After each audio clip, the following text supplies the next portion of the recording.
பணம் உள்ளவர்கள்தான் புத்திசாலி என்றும், அறிவாளி என்றும், பெரியவர் என்றும் நாம் முட்டாள்தனமாக நம்பிக்கொண்டிருக்கிறோம்.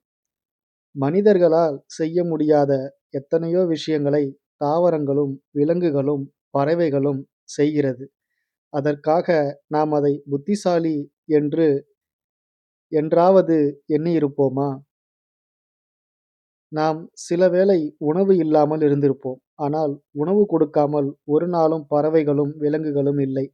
அதற்காக நம்மை விட அவை பெரியவை என்றாவது வியந்திருக்கிறோமா? கும்பலில் கோவிந்தா போடுவது என்பார்கள். அதுபோல் ஏதோ ஒரு அளவுக்கு மேல் பணம் வைத்திருப்பதனால், பணம் இல்லாதவர் அவரை மதிக்கிறார். அவரால் தேவை உள்ளவர்களும் அவரை மதிக்கிறார்கள். நமக்கு தெரிந்தவரும் அவரை மதிக்கிறார். எனவே நாமும் மதிக்கிறோம். நாம் மதிப்பதையெல்லாம் வேடிக்கை பார்க்கும் மக்களும் மதிக்கிறார்கள்.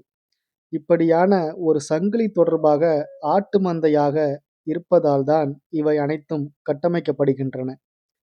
வரலாற்றில் நாம் அதிகம் கண்ட புத்திசாலிகளும், அறிவாளிகளும், பெரியவர்களும் ஆடம்பரமாக வாழ்ந்தவர்கள் இல்லை என்பதை ஒரு கணம் நினைத்துப் பாருங்கள். ஆடம்பரம் என்பது நம்மிடம் அளவுக்கு மிஞ்சிய பணம் இருக்கும்போது நம்மை அனைவரும் மதிக்கிறார் என்பது கிடையாது. நம்மிடம் எதுவும் இல்லை என்றாலும் நம்மை அனைவரும் மதிப்பதுதான் உண்மையான ஆடம்பரம்.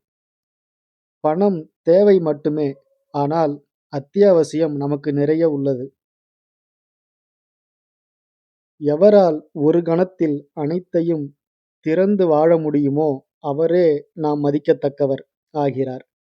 மற்ற அனைவரும் தன்னை பிறர் மதிக்க வேண்டும் என்று எண்ணுபவர்களே.